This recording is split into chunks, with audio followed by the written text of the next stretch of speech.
महत्त्वाची बातमी आता येते लगेच, ती म्हणजे कुस्तीच्या मैदानातून भारताचा पैलवान योगेश्वर दत्त लंडन ऑलिम्पिकमध्ये जे त्यांनी कांस्य पदकाऐवजी सुवर्ण पदक मिळू शकतं त्याला, अशी शक्यता निर्माण झाली आहे. कारण लंडन ऑलिम्पिकचा सुवर्ण पदक विजेता तोरुगल अस्गारोव्ह हा उत्तेजक सेवन चाचणीमध्ये दोषी असल्याची माहिती मिळते आहे आणि त्याच्यामुळे योगेश्वर दत्त ज्याला कांस्य पदक ब्रॉन्झ मेडल मिळालं होतं, कदाचित तो आता भारताचा दुसरा सुवर्ण पदक विजेता खेळाडू ठरू शकतो. विजय साळवी आपले प्रतिनिधी आपल्यासोबत आहेत. विजय, हे सगळं काय प्रकरण आहे, काय नियम आहेत आणि कसा काय हा खेळाडू अडकला उत्तेजक सेवन चाचणीत?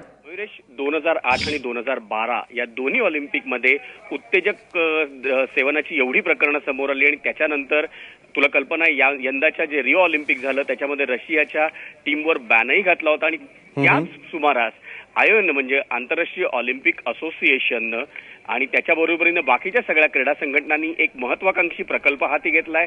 2020 सालचं ऑलिम्पिक हे उत्तेजक मुक्त ऑलिम्पिक असावं आणि या दृष्टीनं 2008 आणि 2012 सालचे जे पदक विजेते आहेत त्यांची पुन्हा एकदा डोपिंग टेस्ट किंवा उत्तेजक चाचणी घेण्यात येत आहे. याचा अर्थ त्यांचे नमुने पुन्हा घेण्यात येत नाहीयेत. मयुरेश, ऑलिम्पिकच्या नियमानुसार यांचे लघवी आणि त्यांचे रक्ताचे जे नमुने त्यावेळी घेतलेले असतात ते 10 वर्ष प्रिझर्व्ह करण्यात येतात आणि त्याची नवीन तंत्रानुसार पुन्हा चाचणी घेण्यात येते आणि नवीन तंत्र अर्थातच 4 वर्षांनी जेव्हा तंत्र पुन्हा एकदा वापरण्यात येते ते सुधारित तंत्रज्ञान आहे आणि त्यामुळे हे बरेचसे खेळाडू म्हणजे रशियाचा जो बेसिक कुडोखोव आहे ज्याने रौप्य पदक जिंकलं होतं 60 किलो वजनी गटात आणि आता अझरबैजानचा तोगरुल याने सुवर्ण पदक जिंकलं होतं, हे दोघंही उत्तेजक चाचणीत दोषी आढळलेले आहेत. योगेश्वर दत्त त्याच गटातल्या कांस्य पदक विजेता आहे, त्यामुळे त्याला आता आणखी बढती मिळण्याची शक्यता आहे. पहिल्यांदा रौप्य पदक, आता सुवर्ण पदक.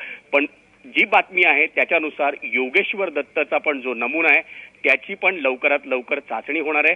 पण जर विजय, अगदी थोडक्यामध्ये, जर त्याला खरंच सुवर्ण पदक मिळणार असेल तर किती काळामध्ये जाहीर होणं अपेक्षित आहे? त्याची ज्या क्षणी या चाचणी तो निर्दोष ठरेल, ज्या क्षणी त्या चाचणीमध्ये त्या क्षणी त्याला ते सुवर्ण पदक घोषित होईल. अर्थात त्याची घोषणा ही UWW म्हणजे कुस्तीची जी जागतिक संघटना आहे त्याच्याकडून अधिकृतरित्या लेखी पद्धतीने होईल. त्यामुळे आता आपण केवळ एवढंच म्हणू शकतो की त्याला ते पदक मिळण्याची शक्यता आहे. पण शक्यता आहे, बरोबर. धन्यवाद विजय, तुम्ही केलेल्या या सविस्तर विश्लेषणाबद्दल. त्यामुळं योगेश्वर दत्त अदरवाईज त्याच्याबद्दल रिओमध्ये अगदी पहिल्या काही मिनिटांमध्ये ज्या प्रकारे तो हरला त्याच्याबद्दल नाराजी होती, पण मागच्या लंडन ऑलिम्पिकमध्ये आता कदाचित कांस्य पदकातून बढती मिळून तो भारताचा अभिनव बिंद्रानंतर दुसरा सुवर्ण पदक विजेता मिळू शकतो.